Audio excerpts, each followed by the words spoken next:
네, 시험 잘 보셨나요? 시험이 의문론 단어의 분류까지 마무리가 됐고 이번 주부터는 새로운 마음가짐으로 공부하도록 합시다. 2단원 단어 중에서도 단어의 형성 들어가도록 하겠습니다. 아직 이론 학습지를 안 받은 학생들이 있을 거예요. 이 학생들은 교과서를 펼쳐서 함께 보시면서 수업을 들으시면 되겠습니다. 수업 시간에 학습지는 나누어 주도록 하겠습니다. 자, 교과서 펼치셨나요? 네, 교과서 보면서 함께 공부하시면 됩니다. 교과서 단어의 형성 부분을 보면 우선 형태소와 단어에 대해서 설명하고 있죠. 그것을 요약하면 이렇게 됩니다. 형태소는 일정한 뜻을 가진 가장 작은 말의 단위이고 더 이상 나누면 뜻을 잃어버리는 경우 형태소라고 이야기합니다.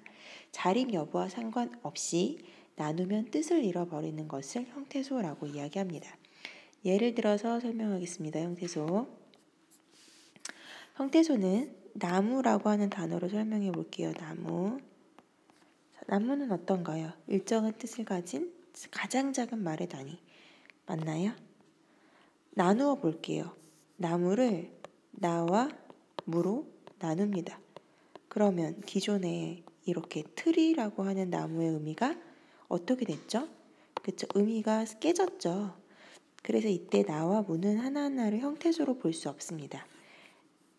이때 나무를 우리는 형태소라고 이야기합니다. 이번에는 용언의 예를 들어보도록 하겠습니다. 만들다. 자, 만들다는 쪼개볼까요? 이렇게 한번 쪼개보겠습니다. 만들과 다로. 어때요?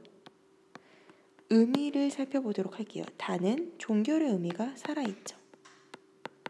문법적인 의미가 살아있죠. 만들에는 여러분들 이제 메이크 영어 잘하니까 메이크라고 하는 실질적인 의미가 있습니다. 그래서 이때 만들의 만들과 다를 각각 형태소라고 이야기합니다. 단어와는 좀 다르죠. 일정한 뜻을 가진 가장 작은 말의 단위가 형태소입니다. 나누면 뜻을 잃어버린다. 그렇다면 단어는 무엇일까요? 단어는 자립하여 쓸 수 있는 가장 작은 말의 단위를 단어라고 이야기합니다. 그런데 선생님 조사를 저희는 단어라고 배웠는데요. 조사는 자립이 안 되잖아요. 그렇습니다. 하지만 조사는 단어입니다. 왜냐하면 자립할 수 있는 형태소에 붙어서 쉽게 분리될 수 있는 그 분리성을 인정하여 조사는 단어라고 보는 것입니다. 자, 형태소와 단어의 개념 정리하셨죠? 형태소는 뜻을 가진 가장 작은 말의 단위, 단어는 자립하여 쓸 수 있는 가장 작은 말의 단위입니다. 뜻을 가졌다, 자립을 할 수 있다. 어디에 중요한 포인트를 두어서 공부하셔야 되는지 알겠죠? 형태소는 뜻을 가진 가장 작은 말의 단위이고 단어는 자립하여 쓸 수 있는 가장 작은 말의 단위입니다. 수업 시간에 학습 활동을 통해서 조금 더 자세하게 살펴보도록 하겠습니다. 자, 이제 형태소와 단어의 개념을 머릿속에 간직한 채 형태소를 분류해 보도록 하겠습니다. 아까 형태소는 뜻을 가진 가장 작은 말의 단위라고 이야기했죠? 이러한 형태소는 두 가지 기준에 따라서 분류할 수 있습니다. 자립할 수 있느냐, 없느냐의 여부에 따라 자립 형태소와 의존 형태소로 분류됩니다. 예를 보세요. 영수가 저녁에 빵을 먹었다. 홀로 쓸 수 있는 걸 골라보세요. 영수 홀로 쓸 수 있죠. 저녁 가능하죠. 빵 가능하죠. 그런데 가, 에, 을 이런 건 어때요? 혼자 쓸 수 없죠? 그래서 이런 것들은 의존 형태소라고 이야기합니다. 그럼 먹었다는요. 먹었다는 일단 형태소를 분류하기 위해서 형태소를 분석해 보도록 하겠습니다. 자, 먹었다를 분석해 볼게요. 어떻게 분석이 될까요? 일단은 중심 의미가 어디에 있나요?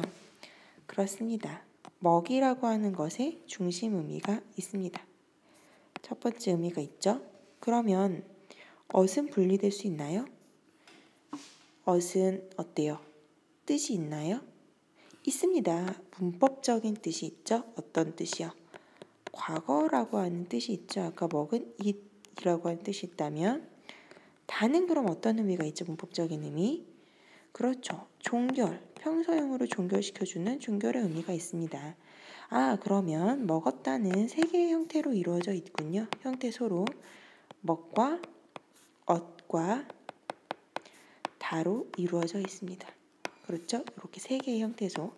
그럼 각각을 분류해 볼게요. 먹, 혼자 쓸 수 있나요? 없죠. 엇, 마찬가지입니다. 다도 의존해서 쓸 수밖에 없죠. 그래서 이 세 가지는 모두 의존 형태소로 분류합니다. 자, 이번에는 두 번째, 실질적 의미의 유무에 따라 분류해 보도록 하겠습니다. 아까 선생님이 문법적 의미라는 말을 썼는데요. 바로 그것과 관련이 있습니다. 영수, 저녁, 빵 이런 건 어떤 의미가 있죠. 아까 선생님 먹었다도 먹에는 it이라고 하는 실질적 의미가 있다 이렇게 이야기했습니다. 이런 것을 실질적 의미가 있으니까 무슨 형태소? 그렇죠. 실질 형태소입니다. 반면에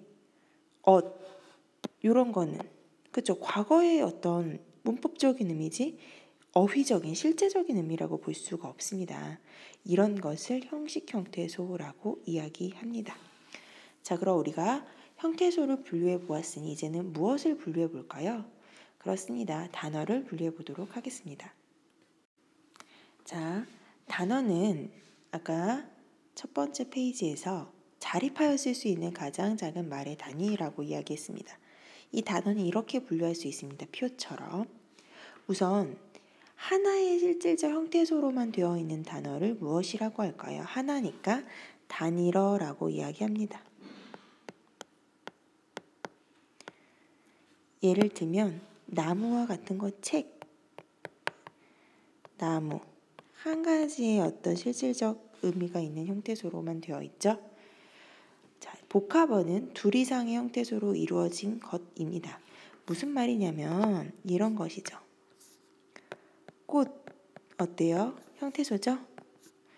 나무 형태소죠? 두 개의 형태소로 이루어져 있는 꽃나무 이런 것을 복합어라고 이야기합니다. 이 복합어는 합성어와 이것으로 나누어집니다. 자, 이것은 무엇이냐면 파생어입니다. 간략하게 설명을 하자면 합성어는 두 개 이상의 어근이 결합된 것이고 파생어는 어근과 접사가 결합된 것입니다. 선생님 저는 어근과 접사의 개념을 모르겠습니다. 이런 학생이 있죠. 그런 학생들을 위해서 어근과 접사의 개념까지 설명하도록 하겠습니다. 자, 어근과 접사 무엇인지 한번 함께 표를 보도록 하겠습니다. 자, 나왔죠.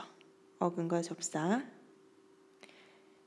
네, 어근은 무엇이냐면 5번의 괄호가 바로 어근이 되겠습니다. 단어를 이루는 형태소들 중에서 실질적인 의미를 나타내는 중심 부분이 바로 어근입니다. 군불 예를 보면 불은 불인데 군불이라는 거죠. 중심 의미가 어디 있어요? 불에 있습니다. 그래서 이 불을 이때 어근이라고 이야기하는 것입니다. 어근의 개념 아시겠나요? 대충 알겠죠? 먹이에서는 의미가 실제적 의미 어디 있어요? 먹에 있죠. it에 있죠. 먹는 것이라는 의미니까. 그래서 이 먹이 어근이 되겠습니다. 자, 그렇다면 어근은 이제 알았어요. 쉽단 말이죠. 실질적 의미가 있는 중심 부분이구나. 그럼 접사는 무엇일까요? 6번이 접사가 되겠는데 접사는 무엇이냐면 어근에 붙어서 뜻을 제한하는 주변 부분이 되겠습니다. 아까 군불에서 군과 같은 거. 조금 더 쉬운 예로 하면 군살 생각해 보세요. 군, 살. 중심 의미가 어디 있어요? 살에 있죠. 살은 살이니까. 근데 쓸데없이 붙어있는 살. 의미를 군이라고 하는 것이 살의 의미를 제한해줬죠. 이때 바로 이 군이 접사가 되겠습니다. 살은 중심 의미니까 어근이 되죠. 자, 그러면 이 접사는 두 가지 종류가 있습니다. 군살처럼 앞에 붙어 있는 접사는 무엇이라고 할까요? 어근의 앞에 붙은 거. 접두사. 머리 두자. 자, 어근 뒤에 오는 접사는 뭐라 그럴까요? 그죠? 점미사입니다. 제일 쉬운 거 이거 있어. 뭐가 있을까? 먹이 좀 갖다 주세요. 이 바로 어근 뒤에 오는 접사니까 접미사가 되겠죠. 접두사와 접미사의 차이점을 알아두셔야 되는데요. 접두사는 품사를 바꾸지는 못합니다. 의미를 제한하죠. 반면에 접미사는 품사를 바꾸기도 한다라는 것이 중요한 부분이 되겠습니다. 이것은 뒤에서 다시 한번 파생어 공부할 때 자세히 설명하도록 하겠습니다.